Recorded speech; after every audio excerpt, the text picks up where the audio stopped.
عبادت انسان کے لیے ایک سکون ہے، ایک آسائش اور آسانی ہے۔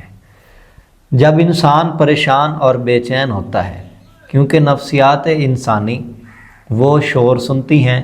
اور بے چینیوں کو، ڈسٹربنس کو، تنگ دستی کو، بے ہنگم اور اس قسم کے الجھے ہوئے ماحول کو دیکھتی ہیں، انسانی دماغ اس سے پریشان ہوتا ہے، متزلزل ہوتا ہے۔ اسی کا حل ہے عبادت۔ جب عبادت انسان کرتا ہے تو ان ساری چیزوں سے خود کو جدا کر لیتا ہے، یہ ساری چیزیں اس سے دور ہو جاتی ہیں۔ انسان کسی ایک ایسے ماحول میں چلا جاتا ہے کہ جہاں اسے تنہائی مل جاتی ہے، خاموشی اور سکون کو پاتا ہے۔ یعنی عبادت خانہ ذہنی میں ایک ایسا نور ہے کہ جس میں انسان کی آنکھیں روشنی پاتی ہیں اور انسان ہر طرف اندھیرے کو اپنے سے بہت دور دیکھتا ہے، اجالا ہی اجالا دیکھتا ہے، خود کو اس روشنی میں، اس نعمت میں پاتا ہے جو اس کے لیے بھرپور سکون ہوتی ہے۔ عبادت کیونکہ پاکیزگی ہے، نفس انسانی اس قسم کا ہے کہ وہ شور کو نہیں، پاکیزگی کو پسند کرتا ہے، حالات سے تنگ ہوتا ہے، دنیا کے ماحول سے، ان حالات کے اونچ نیچ سے، اتار چڑھاؤ سے، اس کی بھاگم بھاگ سے جب وہ تھک جاتا ہے تو اسے جس چیز کی ضرورت ہوتی ہے وہ سکون اور کچھ دیر کی اس کی تنہائی ہے، اور وہی اس کے لیے عبادت ہے۔ عبادت میں انسان کسی سے ہم کلام ہوتا ہے کہ جو باقی سب سے جدا ہے، اور اس وقت انسان اپنے اندر کو پاتا ہے کہ اس کی حقیقت کیا ہے، وہ اصل میں کیا ہے، اس کے اندر وہ حقیقی چیز کون سی ہے جو پائی جاتی ہے۔ باقی جو اس نے باہر دیکھا ہے، جس ماحول میں رہا ہے، جس سے ملا جلا ہے، وہ سب تو عارضی اور مجبوری کی چیزیں ہیں کہ ایک نظام کے لیے ان کی ضرورت ہے۔ جب یہ سکون اسے مل جاتا ہے تو انسان کے فیصلے اچھے ہو جاتے ہیں، خود کو سمجھنے لگتا ہے، اس تنہائی میں، اس خاموشی میں، اس سکون کے عالم میں اس کی فکر اچھی کام کرتی ہے، اس کو ہر چیز اس نور میں صاف، شفاف، واضح دکھائی دینے لگتی ہے، جو انسان کی ڈی موٹیویشن کو، اس کی تمام پریشانیوں کو، اس کے ڈپریشن کو دور کرتی ہے۔ انسان کسی قسم کی بھی بے چینی سے دوچار نہیں ہو سکتا کیونکہ اس وقت اسے یقین حاصل ہو چکا ہوتا ہے۔ یعنی عبادت میں نفس کی، انسان کے خیال کی، ذہن انسانی کی پاکیزگی بھی ہے اور اس کے لیے یقین بھی ہے، اس کے لیے معرفت بھی ہے، اور عبادت ہوتی ہی معرفت سے ہے، کیونکہ جب تک معلوم ہی نہ ہو کہ عبادت کی کس کی جا رہی ہے، کون ہے جس کی عبادت ہو رہی ہے، تب تک وہ عبادت نہیں ہوگی۔ عبادت معرفت سے ہوتی ہے،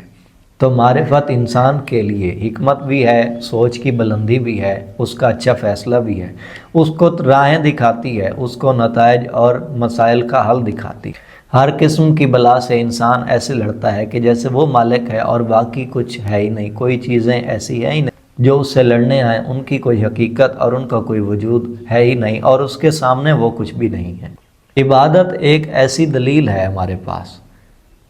کہ جو لوگ نعوذ باللہ مرتد ہیں، ایتھیسٹ ہیں، ملحد ہیں، جو خدا کو نہیں مانتی، ان کے لیے عبادت ایک دلیل ہے۔ کس طرح کہ جب اسلام نے اپنے آپ کو منوایا تو فلسفہ اسلام کیا تھا؟ اسلام نے یہ نہیں کہا کہ تمہیں خدا کو مانو، یہ بہت پہلے ہو چکا تھا، جب انسان کی ابتدا ہوئی تو اس کے لیے پیغام آ چکا تھا، لیکن یہاں جب اسلام آخری نبی پر خود کو مکمل کر رہا ہے، اپنی اصل پہچان کروا رہا ہے، اپنی بلند منزل پہ اپنی حقیقت اور جو وہ چاہتا ہے، جو اس کی منزل ہے، وہ بتا رہا ہے، تو اسلام نے اپنا تعارف کس طرح کروایا؟ پہلے سے اگر دیکھ لیجئے تب بھی اصول یہی تھا، فلسفہ، اس کی حکمت وہ یہی تھی کہ اسلام نے یہ نہیں کہا کہ تم الا اللہ کہو، بلکہ اسلام نے کہا لا الہ الا اللہ کہو۔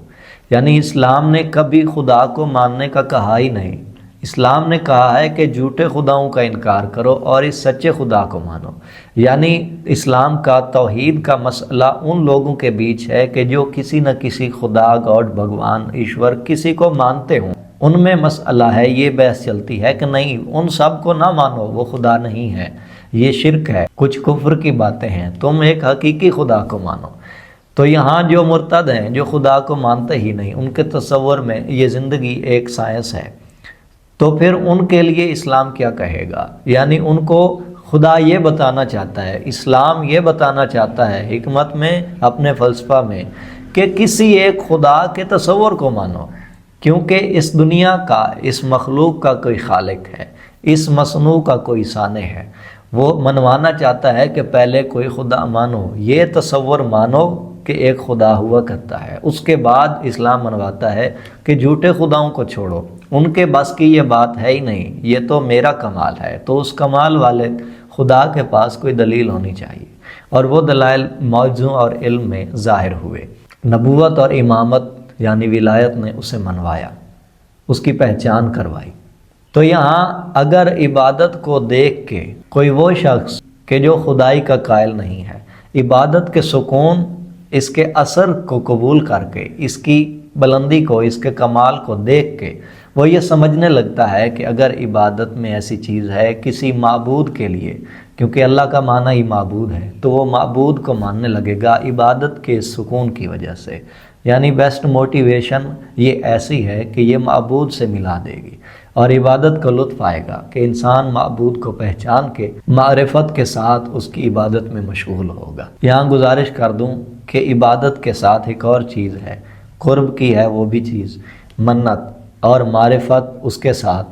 ان دونوں باتوں پہ ہم الگ ویڈیوز بنائیں گے، وہ بھی موٹیویشن سے تعلق رکھتی ہوں گی۔ تو معلوم ہوا کہ عبادت سکون ہے، ڈپریشن کو دور کرتی۔ اس فلسفہ سے ہم نے اس بات کو پایا، اس علم کو حاصل کیا کہ عبادت واقعتاً سکون ہے۔ انسان کو گھبرانا نہیں، اسے عبادت سے وابستگی ہو جائے، معرفت کے ساتھ، معبود کی معرفت، اس کا مقام، اس کی معرفت میں پہچان میں جو آ سکتا ہے، اس کے لیے جو ہے اسے پا لے، تو اس کے بعد اس کی پریشانیاں دور ہو جائیں گی۔ یہ دنیا بہت کمزور اور عاجز ہے، عارضی چیز ہے، انسان بہت طاقتور ہے، انسان اس پر فوقیت رکھتا ہے اور اس پر غلبہ پا لے گا، انسان اس سے جیت جائے گا، بالکل ایسے کہ جیسے شیر جنگل میں رہتا ہے اور ہر چیز خدا کی تسبیح کرتی ہے۔ تو معلوم ہوا شیر بھی خدا کی تسبیح کرتا ہے۔ تو عبادت اور تسبیح پر بھی ہم الگ سے ویڈیو بنائیں گے کہ اس کی حقیقت پہچان میں کیا ہے۔ تو مانو شیر کے لیے بھی جو شجاع ہے، بادشاہ ہے جنگل کا، اس کے لیے بھی کہیں کوئی سکون تو ہے تسبیح کی صورت میں، اس کے لیے بھی کوئی معرفت تو ہے۔ تو عبادت کو اپنائیے، اور عبادت کا کمال، عبادت کی بلندی، عبادت کی معراج، عبادت کی ذات کی حقیقت، اس کا وجود اور اس کی قبولیت کی سند، اس کی قبولیت کا ذریعہ وہ درود ہے، صلوات ہے، کیونکہ اللہ جو معبود ہے وہ خود صلوات بھیجتا ہے۔ ہم معبود سے تو رابطے میں ہوتے ہیں عبادت سے، لیکن معبود خود صلوات بھیج رہا ہے محمد وآل محمد صلی اللہ علیہ وآلہ وسلم پر۔ تو اس لیے صلوات کو بھی پہچانیے، صلوات پر بھی الگ سے ویڈیو بنے گی، کیونکہ یہ سارے الگ الگ موضوع ہیں اور معبود کی طرف سے ہیں۔ امید ہے ویڈیو پسند آئی ہوگی۔ درود والے گھرانے کے صدقے سب کی پریشانیاں دور ہوں۔ ہمارے ساتھ جڑے رہیے، چینل کو سبسکرائب کر دیجئے، ویڈیو کو لائک، کمنٹ اور زیادہ سے زیادہ دوستوں میں شیئر کر دیجئے۔ بہت شکریہ، السلام علیکم۔